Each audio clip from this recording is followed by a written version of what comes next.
Сонымен бүгінгі математика сабағында біз 108-ші сабақты бастаймыз. Бүгінгі сабақтың тақырыбы 20-ға дейін 2-ден топтап санау.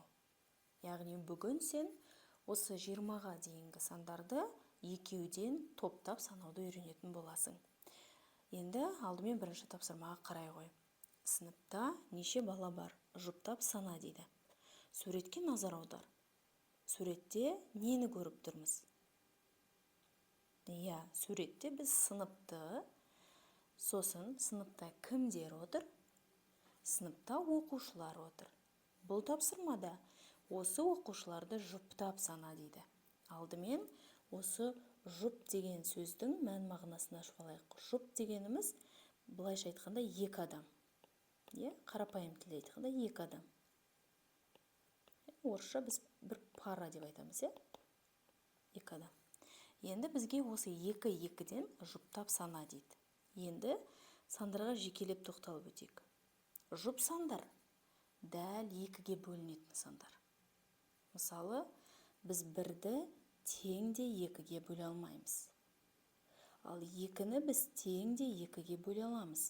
Мысалы, айталық бізде 2 кәмпит болса, біз оны 2 адамға бір-бірден тең бөліп бере аламыз. 3 санына тоқталайық. 3-ті біз теңдей бірдей етіп 2-ге бөле алмаймыз. Бізде 3 кәмпит болатын болса, біз бір досымызға 2 берсек, біреуіне бір ғана кәмпит бере аламыз. Екеуіне бірдей бөліп бере алмаймыз 3-ті. 4 саны. 4 саны теңде 2-ге бөлінеді. Міне. 5. 5 теңде 2-ге бөлінбейді. Өзіміз білеміз, өйткені 5 санының құрамы 3 пен 2-нің қосындысы ғой. 6 саны теңде 2-ге 3-3-тен бөлінеді. 7 саны бірдей 2-ге бөлінбейді. 8 саны теңде 2-ге 4-тен бөлінеді. 9 саны теңде 2-ге бөлінбейді. 10 теңде 2-ге бөлінеді. Яғни, жұп деп отырғанымыз осы. Жұп сандар тең бірдей 2-ге бөлінетін сандар. Олар 2, 4, 6, 8, 10.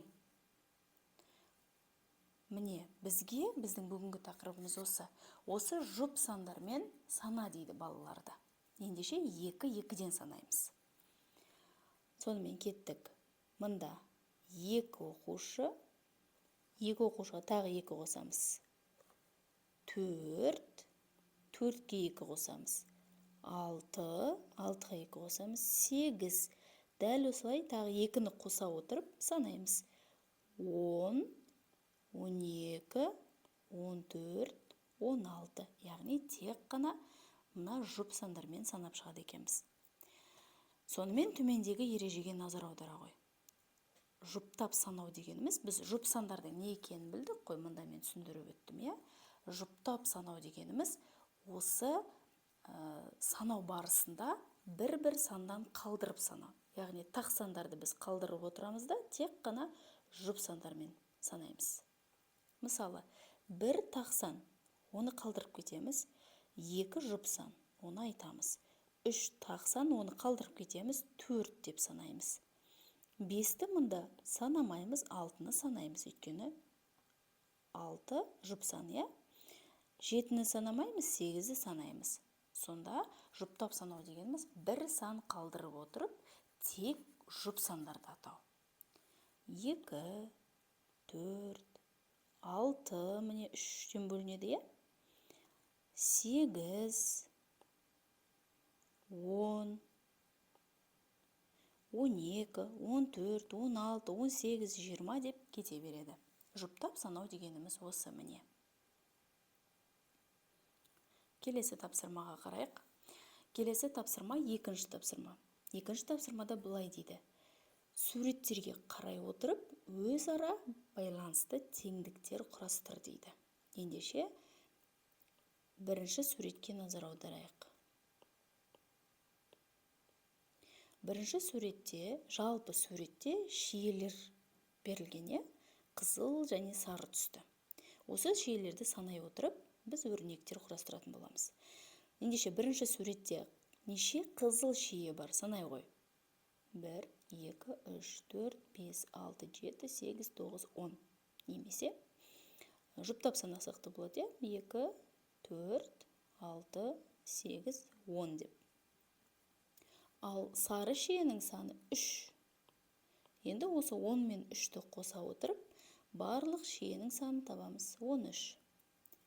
Қосылғыштардың орнына ауыстырғаннан қосындының мәні өзгермейді, міне. Шыққан саннан барлық шиенің санынан 3 сары шиені алып тастайтын болсақ, 10 қызыл шие қалады. Немесе барлық шиенің санынан біз 10 қызыл шиені азайтсақ, 3 сары шие қалады. Міне осылай өзара байланысты мысалдар төрттігін құрауға болады. Келесі екінші суретке назар аудара ғой. Бұнда қызыл шиелер саны нешеу?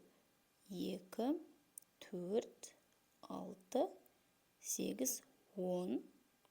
Сары шиелердің саны 2, 4, 6, 8, 9. Ал сары шиелер мен қызыл шиелерге екеуін біріне бірін қосып, барлық шиенің санын тауып алайық. 10 мен 9-дың қосындысы 19-ға тең. Енді қосылғыштардың орнына ауыстырамыз. Мәні өзгермейді, дәл сол күйінде қалады. Шыққан 19 санынан 9-ды азайтамыз, өйткені мұнда бір таңбалы санды ғой деп тұр. Бос тұр көзде. 19 мен 9-дың айырмасы 10-ға тең. Ары қарай 19-дан енді 10-ды азайтамыз, себебі мұнда 2 таңбалы сан болу керек. 19 мен 10-ның айырмасы 9-ға тең. Келесі, үшінші суретке қарай ғой.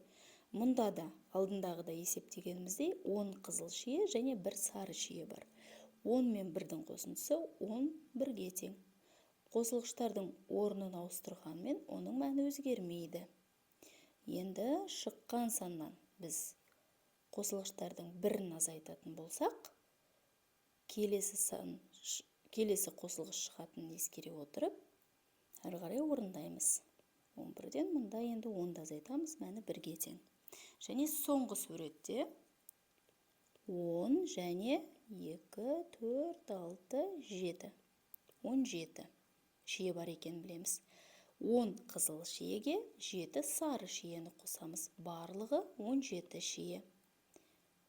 Қосылғыштардың орнын ауыстырғаннан қосындының мәні өзгермейді.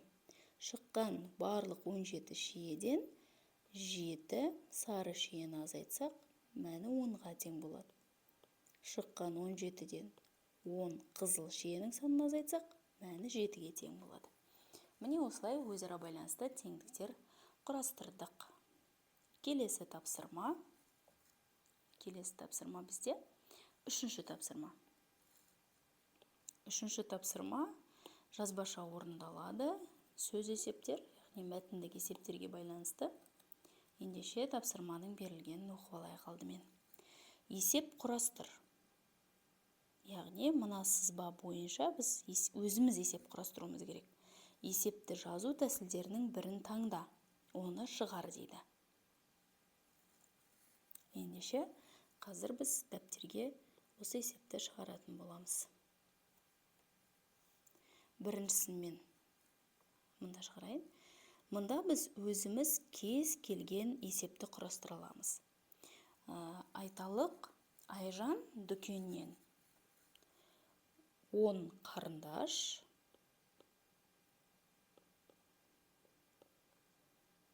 және одан 4-ке артық қалам сатып алды. Айжан қанша қалам сатып алды деп есеп құрастырсақ болады. Ендеше бұл жерде бізде белгілі санымыз 10. Айжан 10 қарындаш сатып алды дейміз. Шартын мұнда қайтадан құрып жатырмын. Және одан 4-ке артық қалам сатып алды. Бұл жерде қаламның нақты қанша екенін айтып тұрған жоқ, сондықтан оған сұрақ қоямыз. Бірақ 4-еуі артық. Неден? Қарындаштан. Осы есепті шығарайық. Қалам бізде белгісіз. Қаламды табу үшін артық болған жағдайда біз 10 қарындашқа 4 санын қосамыз. 10-ға 4-ті қосамыз. 10 мен 4-тің қосындысы 14-ге тең. Сұраққа жауап береміз. Сұрақ мұнда тұр. Бізден нені сұрап тұр? Қаламның қанша екенін сұрап тұр. Ендеше жазамыз. Қалам 14. Енді осы есепке кері есеп құрастырайық. Енді бұл жерде біз белгілі және белгісіз деректерді алмастыра отырып, мынадай кері есеп жасаймыз. Алғашқысында қалам белгісіз болса, енді керісінше бұнда қалам белгілі болады да, қарындаш белгісіз болады. Сонымен жазайық. Енді кері есепте қалам белгілі болады, ол 14. Ал қарындаш белгісіз.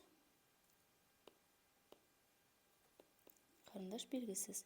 Бірақ ол қаламнан аз ғой, сондықтан да мұнда 4-ке кем дейміз енді. Кем. Шешуі және жауабы.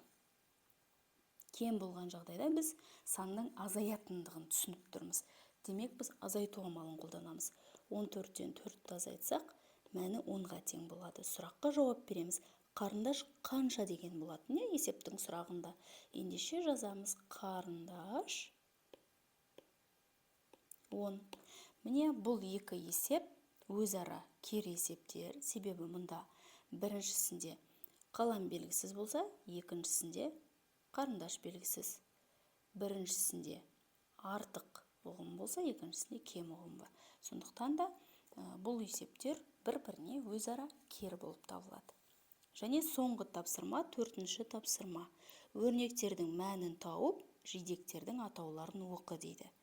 4 өрнектің мәнін табамыз және шыққан санға сәйкес суретте берілген жидектердің атауымыз керек.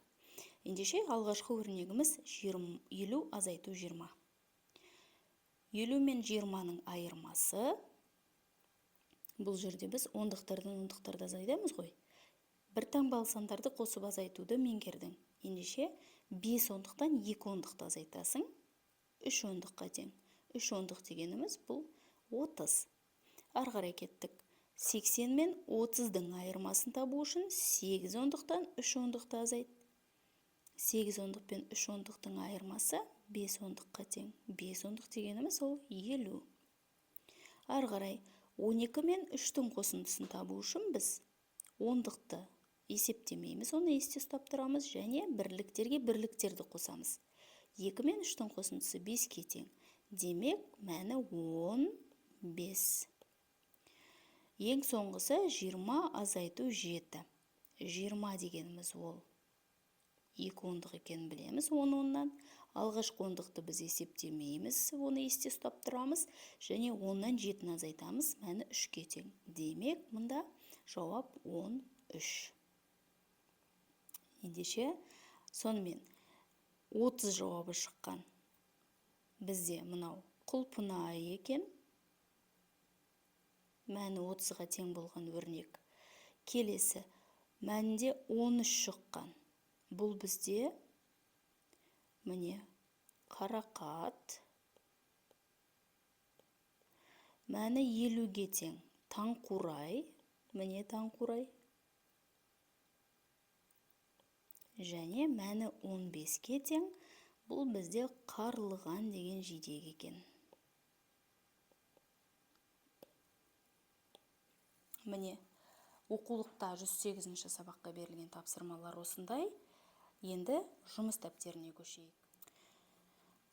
Сонымен, жұмыс дәптердегі 11-ші бетті аштық. Бұл жерде 108-ші сабаққа барлығы 3 тапсырма берілген. Осы 3 тапсырманы қазір орындайтын боламыз. Сонымен алғашқы тапсырма бұл бірінші тапсырма. Бірінші тапсырмада былай дейді: жұп сандарды жаз. Мен жаңа оқулық барысында, тапсырмаларды орындау барысында түсіндірген. Сонымен жазайық. 2, 4, 6, 8, 10 жазылып тұр. 12, 14, 16, 18.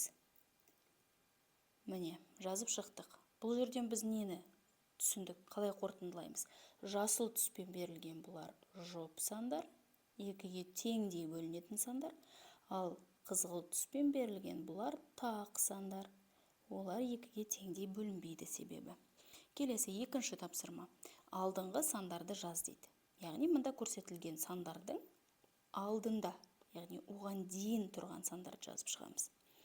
6-ның алдында 5, 9-ның алдындағы сан 8, 10-ның алдында 9, 14-дің алдында 13, 11-дің алдында 10, 20-ның алдында 19, 12-ның алдында 11, 16-ның алдында 15.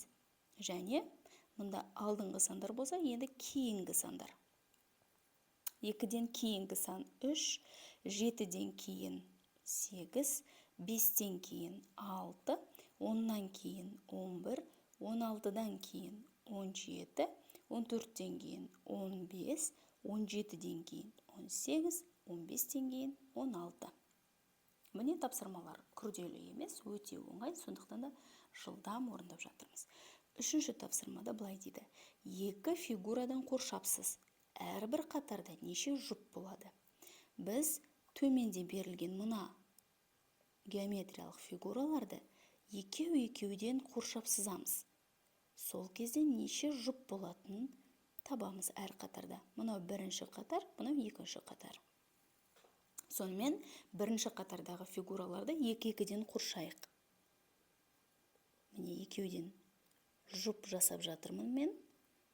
Қоршап шығамын. Барлығы неше жұп болды дейді. Неше пара болған санаймыз. 1, 2, 3, 4, 5, 6.